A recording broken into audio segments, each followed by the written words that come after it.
The arrow flew before Aldrich could think. It buried itself in the tree trunk, inches from the shadowy figure crouched in the underbrush. A warning shot. The figure didn't run, didn't scream, didn't even flinch. And that's what terrified him. Aldrich stepped closer, bow still raised, heart pounding against his ribs. The moonlight broke through the canopy and revealed what the shadows had hidden. Woman, thin as a willow branch, clothes torn to rags, eyes wide open, staring at him with an intensity that made his blood freeze. Her mouth opened, her lips moved, but no sound came out. Nothing, just silence. A silence so heavy, so thick, that it seemed to swallow the forest itself. She raised her hand slowly, not in surrender, but in desperation. Her fingers moved in strange patterns, frantic gestures that Aldrich couldn't understand. She was trying to tell him something, something urgent, something terrible, but he couldn't hear her.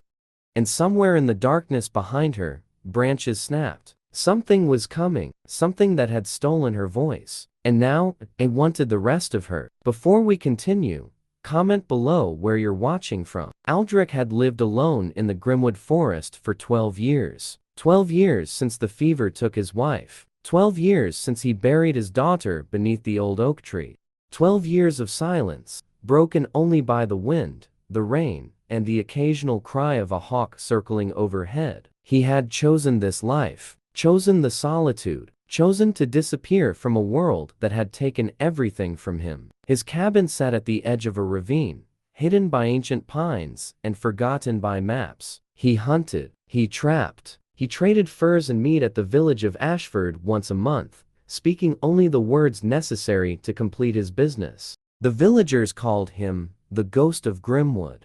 Children whispered that he was a spirit, a curse, a warning. Aldrich let them believe what they wanted. It kept them away. But tonight, something had invaded his solitude. He looked at the woman before him. She had collapsed against the tree where his arrow was embedded, her chest heaving with exhausted breaths.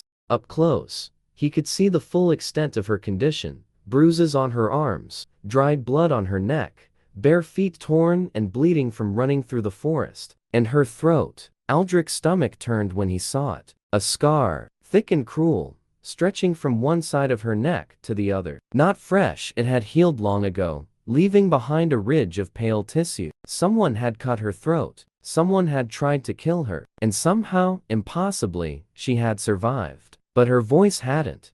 The woman's hands moved again. Those desperate gestures, her eyes pleading with him to understand. Aldrich shook his head slowly. I don't know what you're saying. Frustration crossed her face. She looked around frantically, then grabbed a stick from the ground. With trembling fingers, she scratched letters into the dirt at his feet. Theycome.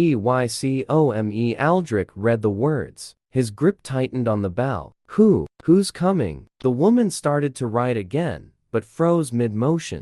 Her head snapped up. Her eyes widened with pure, primal terror. And then Aldrich heard it too. Whose? Distant but approaching fast. And something else. Dogs. The baying of hounds on a scent. Hunting dogs. Someone was hunting her. The woman grabbed his arm with surprising strength. Her eyes locked onto his, and in that moment, Aldrich saw something he hadn't seen in 12 years. He saw himself. The same desperation. The same loneliness. The same silent scream that had lived in his chest since the day he lowered his daughter into the ground. She wasn't just running from death. She was running from a fate worse than death. And for reasons he couldn't explain, reasons that went against every wall he had built around his heart, Aldrich made a decision. Come with me. He pulled her to her feet and led her into the darkness of the forest. Behind them, the hounds grew louder. The hunt had begun. Aldrich knew Grimwood like he knew his own heartbeat. Every hollow log, every hidden cave, every stream that could mask a scent. He had mapped this forest not with paper and ink, but with years of footsteps, years of survival, years of becoming part of the wilderness itself. He led the woman through a narrow ravine, the walls pressing close on either side. Water trickled at their feet, cold as ice, numbing their ankles as they waded through. The woman stumbled twice, but each time she pushed herself up without a sound. Without a single sound. Aldrich found himself glancing back at her, troubled by the silence. He was used to silence. He had chosen it, embraced it. But her silence was different. Hers was stolen, forced upon her by whatever monster had drawn that blade across her throat. They emerged from the ravine into a small clearing dominated by a massive fallen oak. Aldrich had discovered this place years ago, a natural shelter where the roots created a hollow large enough for two people to hide. Inside, he whispered, gesturing. The woman crawled into the hollow without hesitation. Aldrich followed, pulling branches across the entrance to conceal them. They pressed together in the darkness, their breaths mingling in the cold air. Minutes passed. The hounds grew louder, closer. Aldrich felt the woman trembling against him. He wanted to tell her it would be all right, that they were safe, but he had spent too many years in silence to remember how to offer comfort. Instead, he did something he hadn't done in 12 years. He reached out and took her hand. She flinched at first, startled by the contact, but then her fingers curled around his, gripping tight. Two strangers, hiding in the darkness, connected by nothing but fear and the desperate need to not be alone. The hounds passed within 30 paces of their hiding spot. Aldrich held his breath. The woman's grip tightened until her nails dug into his skin. He could feel her heartbeat through her palm, fast, frantic, like a bird trapped in a cage. Voices called out in the darkness. Men's voices, harsh and commanding. Spread out. She can't have gone far. The dogs lost the scent at the stream. Search the banks. Lord Marin wants her alive. Don't forget alive, or we all hang. Lord Marin. The name hit Aldrich like a fist to the chest. Everyone in the region knew Lord Cedric Marin. He ruled the Eastern Territories from his fortress at Blackstone Keep, a man whose cruelty was matched only by his wealth. Peasants whispered of dungeons filled with those who had displeased him, of servants who disappeared in the night, of a wife who had died under mysterious circumstances 3 years ago. And now his men were hunting this woman through Aldrich's forest. The voices faded. The hounds moved on, following a false trail toward the river. Aldrich waited until silence reclaimed the forest before he dared to move. He released the woman's hand reluctantly, though he wouldn't admit it, and crawled out of the hollow. He helped her out after, steadying her when she swayed on her feet. Lord Marin, he said quietly. You're running from Lord Marin. It wasn't a question. The woman met his eyes and nodded once. Who are you? She hesitated. Then she knelt and began writing in the dirt again, her finger moving quickly. Isabel Marenhiswife. Aldrich stared at the words. His mind struggled to process them. His wife? But everyone says Lady Marin died 3 years ago. The woman Isabel shook her head. She pointed to the scar on her throat, then continued writing. Hetredithiedchidthreyers. A chill ran down Aldrich's spine that had nothing to do with the cold. 3 years. This woman had been hiding for 3 years, running from a man who had cut her throat and left her for dead. A man who was now hunting her through the forest with dogs and soldiers. Why now? Aldrich asked. Why is he hunting you after 3 years? Isabel's face darkened. She wrote again, her movements sharp with anger. Heismariangianamprofofhiscrime. Aldrich understood. As long as Isabel was alive, she was evidence. Evidence that Lord Marin had attempted to murder his first wife. If she appeared at his wedding, if she revealed herself to the kingdom, everything he had built would crumble. So he was hunting her, not to bring her back, to finish what he had started. Aldrich looked at the woman before him, battered, voiceless, alone for 3 years in a world that believed her dead. And suddenly, his own 12 years of solitude felt small. My cabin, he said. It's not far. You can rest there. We'll figure out what to do in the morning. Isabel studied his face for a long moment. Then she nodded and allowed him to lead her deeper into the forest. Behind them, the hounds began baying again. The hunt wasn't over. The cabin was small, but it was warm. Aldrich built up the fire while Isabel sat on the only chair, wrapped in a wool blanket he had pulled from his bed. Color was slowly returning to her cheeks, though her eyes remained haunted, darting to the door every time the wind shifted. He heated water and prepared a simple meal: dried venison, hard bread, and a handful of winter berries he had stored. Isabel ate slowly, mechanically, as if she had forgotten what it meant to enjoy food. When she finished, she pulled a small piece of charcoal from the hearth and began writing on a flat stone. "Why are you helping me?" Aldrich considered the question. It was the same question he had been asking himself since he first saw her in the forest. "I don't know," he admitted. "I've spent 12 years avoiding people, building walls, convincing myself that I was better off alone." He paused, staring into the fire. "But when I saw you tonight, when I saw the fear in your eyes, I saw something I recognized, something I've been running from myself." Isabel tilted her head, waiting. "Loneliness," Aldrich said quietly. "Not the kind you choose, the kind that's forced on you, the kind that eats you alive from the inside."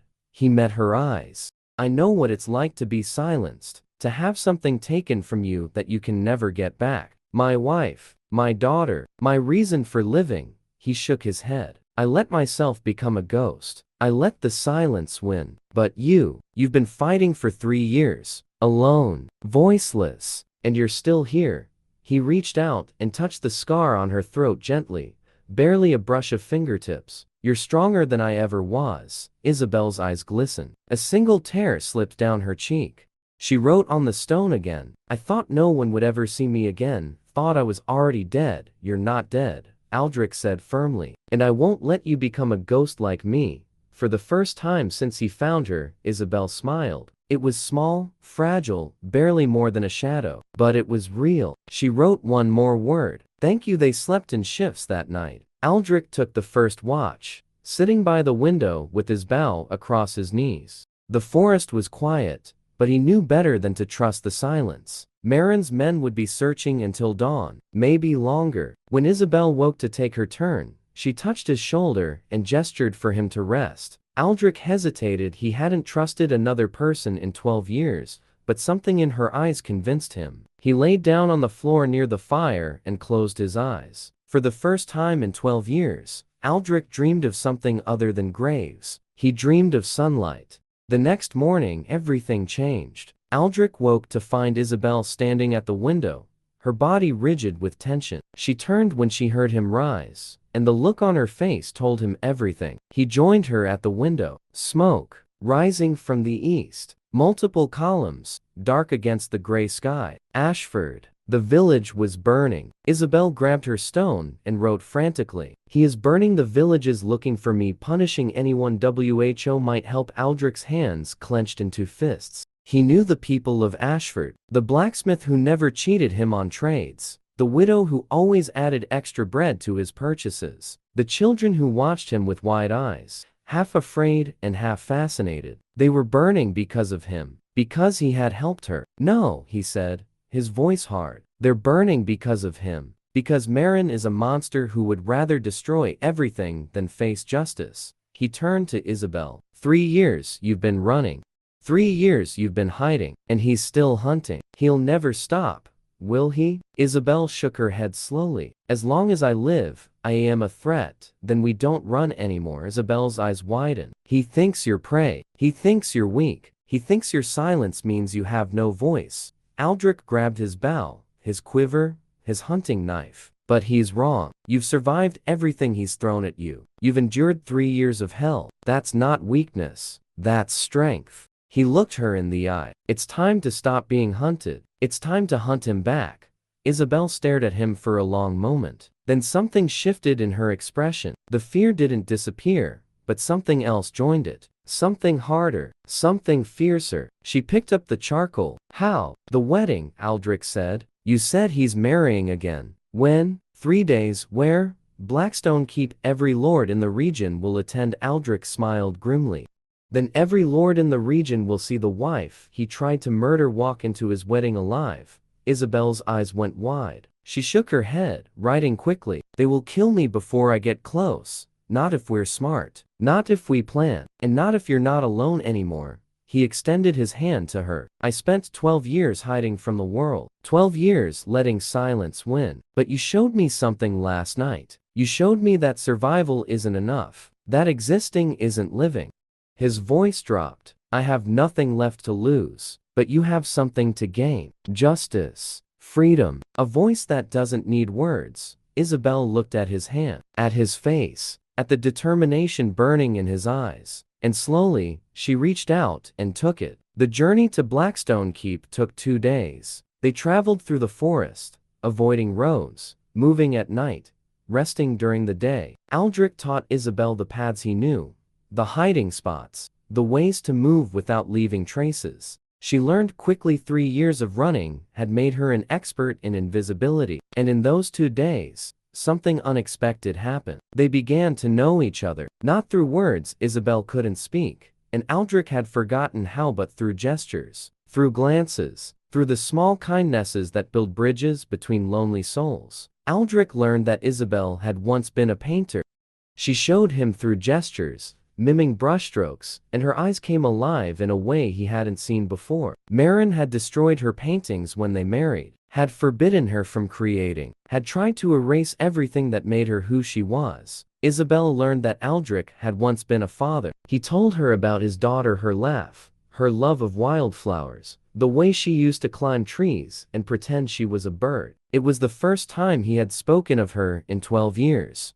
The words came slowly, painfully, but they came. By the time they reached the hills overlooking Blackstone Keep, they were no longer strangers. They were something else, something neither of them had words for. The keep loomed against the evening sky, fortress of black stone that had earned its name. Torches blazed along its walls. Banners hung from every tower. The wedding was tomorrow, and the entire region had gathered to witness it. Aldrich and Isabel crouched in the tree line, watching.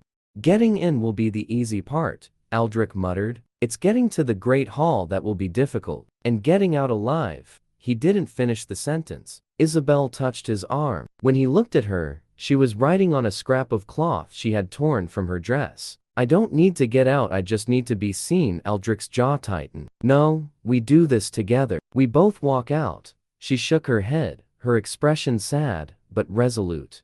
I have been dead for 3 years. If I die tomorrow, at least it will mean something. That's not good enough. Aldrich grabbed her shoulders, forcing her to look at him. Listen to me. I've already lost everyone I've ever loved. I buried my wife. I buried my daughter. I buried myself in that forest for 12 years. His voice cracked. I can't bury you too.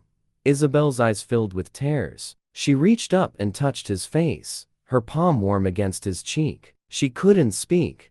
But in that moment, she didn't need to. Her silence said everything. The wedding feast was in full swing when they made their move. Aldrich had found a servant's entrance, a small door used to deliver supplies, barely guarded. He had traded his hunter's garb for stolen servant's clothes, and Isabel wore a hooded cloak that concealed her face. They slipped through the corridors of the keep, avoiding guards, ducking into shadows when footsteps approached. The sound of music and laughter grew louder as they neared the great hall. Aldrich stopped at a small door behind the main dais. Through here, he whispered. It leads to the back of the hall. When you step through, everyone will see you. Isabel nodded. Her hands were trembling, but her eyes were steady. Aldrich took her hand one last time. I'll be right behind you, no matter what happens. She squeezed his fingers. Then she reached up, pulled back her hood, and pushed open the door.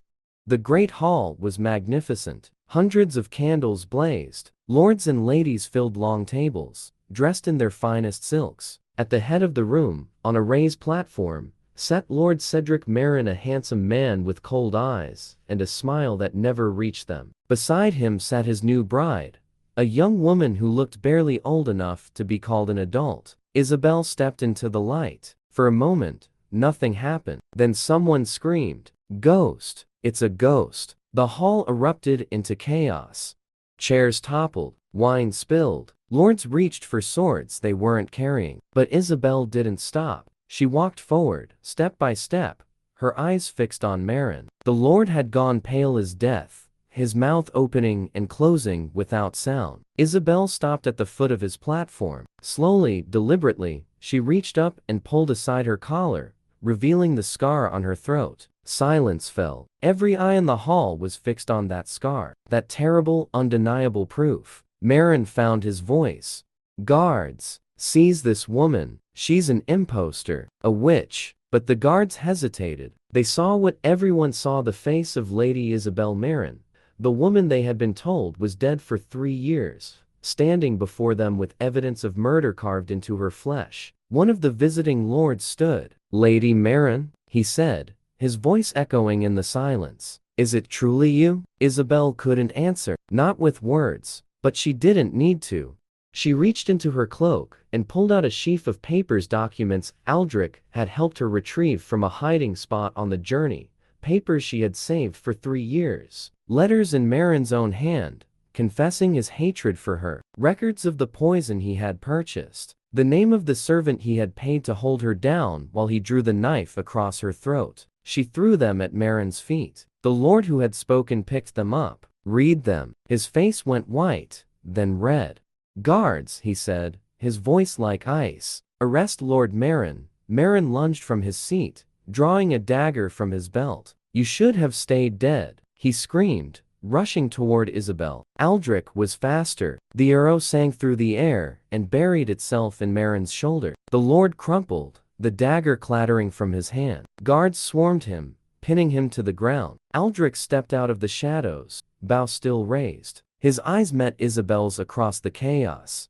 And in her silence, he heard everything. "Thank you. I see you. I am not alone anymore." The trial of Lord Cedric Marin lasted 3 days. The evidence was overwhelming. The testimony of servants, the documents in his own handwriting, and above all, the presence of Lady Isabel herself, alive, scarred, and undeniably real. He was sentenced to death. Isabel watched the execution from a window in the keep that had once been her prison. Aldrich stood beside her, silent as always. When the axe fell, she didn't look away, and when it was over, she turned to him and wrote on her cloth, "It's finished." Aldrich shook his head. "No, it's just beginning." He took her hand. "Come back to the forest with me." Isabel's eyes widened. "I know it's not a castle. It's not luxury. It's just a cabin and trees and silence." He paused. "But I don't want silence anymore. Not the lonely kind. I want to share it with someone. I want to share it with you." She stared at him for a long moment. Then, slowly, she smiled. She wrote one word. Yes. They returned to Grimwood together. The cabin that had been empty for 12 years filled with life again. Aldrich taught Isabel to hunt, to track, to survive in the wilderness. Isabel taught Aldrich to see beauty again in the play of light through leaves, in the colors of sunset, in the small moments that make a life worth living. She never regained her voice, but she found other ways to speak. She painted.